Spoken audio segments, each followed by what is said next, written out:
Hello everyone, welcome back to my channel. So बच्चों, आज की इस वीडियो में हम कक्षा 8वीं के हिंदी विषय के कार्यपत्रक 22 करेंगे, जो कि आपकी 5 अक्टूबर की वर्कशीट है, जिसका विषय है कबीर की साखियाँ। तो ये जो है आपकी पाठ्यपुस्तक से लिया गया है। तो आपकी पाठ्यपुस्तक वसंत के पाठों पर आधारित इन कार्यपत्रकों के माध्यम से आपसे विभिन्न पाठों पर चर्चा की जा रही है। तो आइए इसी क्रम में आज कबीरदास की रचित कुछ साखियों पर चर्चा करते हैं। अब हम क्या पढ़ेंगे, कबीरदास की साखियाँ हैं, उसके पाठ में से हम कुछ जो है साखियाँ जो है उसको पढ़ने वाले हैं। और पढ़ते पढ़ते प्लीज़ इस वीडियो को लाइक करें। तो जाति न पूछो साध की, पूछ लीजिए ज्ञान, मोल करो तलवार का, पड़ा रहन दो म्यान। आवत गारी एक है, उल्टत होई अनेक, कह कबीर नहीं उलटिए, वही एक की एक। ठीक है, तो ये हमने कबीर की साखी पढ़ी है। तो इसमें कुछ अपरिचित शब्द हैं, उनको पहले देखते हैं। पहला है साध। तो साध का मतलब होता है साधु या सज्जन। मोल, मोल का मतलब होता है कीमत या सम्मान। म्यान, म्यान का मतलब होता है तलवार रखने का खोल।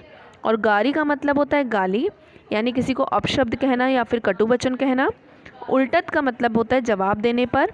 ठीक है, तो यहाँ पर कबीरदास अपनी इस साखी के माध्यम से यह कह रहे हैं कि जिस प्रकार म्यान के बजाय तलवार या तलवार की धार को महत्ता या फिर वरीयता दी जाती है, ठीक उसी प्रकार साधु या सज्जन पुरुष की जाति या धर्म के बजाय उसकी ज्ञान को प्राथमिकता देनी चाहिए। तो सभी लोग क्या करते हैं, तलवार जो होती है उसकी धार पे ज़्यादा ध्यान देते हैं, उसके म्यान का कोई महत्व नहीं दिया जाता। इसी तरीके से हमें क्या करना चाहिए, लोगों की जाति या फिर धर्म नहीं देखना चाहिए, बल्कि उसके ज्ञान को हमें प्राथमिकता जो है वो देनी चाहिए। और जो दूसरी साखी है ये वाली, तो यहाँ पर इस साखी के माध्यम से जो कबीरदास है वो ये कहना चाहते हैं कि किसी व्यक्ति के गाली अपशब्द या कटु वचन के जवाब में गाली अपशब्द या कटु वचन नहीं कहना चाहिए। यानी कि कोई अगर आपको गाली देता है तो आपको वापस उल्टा उसे गाली नहीं देना चाहिए।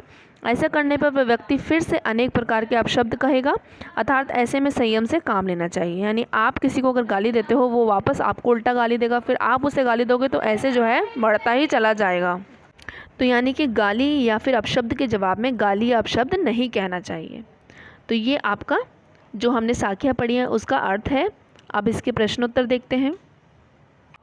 तो आइए, आशा है आपने इन पंक्तियों के भावार्थ को समझ लिया होगा। और आइए अब इन पंक्तियों पर आधारित कुछ प्रश्नों के उत्तर खोजते हैं और लिखते हैं। तो यहाँ पर पहला प्रश्न दिया हुआ है कि निम्न में से कौन सा साधु शब्द का पर्यायवाची नहीं है। तो साधु शब्द का आपने पर्यायवाची लिखना है। तो इसमें आपका गगन जो है वो साधु शब्द का पर्यायवाची नहीं है। ठीक है, प्रश्न नंबर 2 है, निम्न में से अनेक का विलोम शब्द छांटिए। तो अनेक का विलोम शब्द हो जाएगा एक। ठीक है, अगला देखो तीसरा प्रश्न कि कबीर जी के अनुसार सज्जन पुरुष की पहचान किस तरह की जानी चाहिए। तो प्रश्न नंबर 3 के उत्तर में आप लिखेंगे कि कबीरदास जी के अनुसार सज्जन पुरुष की पहचान जो होती है उसकी ज्ञान से की जानी चाहिए, ना कि उसकी जाति से। ठीक है, तो ये प्रश्न नंबर 3 का उत्तर हो जाएगा। चलिए प्रश्न नंबर 4 देखते हैं। प्रश्न नंबर 4 में आपसे बोला गया है तलवार और म्यान में से कबीरदास म्यान को महत्वपूर्ण क्यों नहीं मानते। ठीक है, तो इसमें आप लिखेंगे, तो ये है आपका प्रश्न नंबर 4 का उत्तर, जिसमें आप लिखेंगे तलवार और म्यान में से कबीरदास म्यान को महत्वपूर्ण इसलिए नहीं मानते क्योंकि महत्व सदा मुख्य वस्तु का होता है। जैसे हम तलवार लेना चाहें तो उसकी धार देखकर उसका मोलभाव करेंगे, उसकी म्यान कितनी भी सुंदर क्यों ना हो उसकी ओर हम ध्यान नहीं देते हैं। ठीक है, तो आपका प्रश्न नंबर 4 का उत्तर हो जाएगा। अब चलते हैं प्रश्न नंबर 5 की तरफ। प्रश्न नंबर 5 में आपसे बोला गया कि किसी के द्वारा गाली या अपशब्द देते समय कबीरदास संयम रखने की बात क्यों कहते हैं।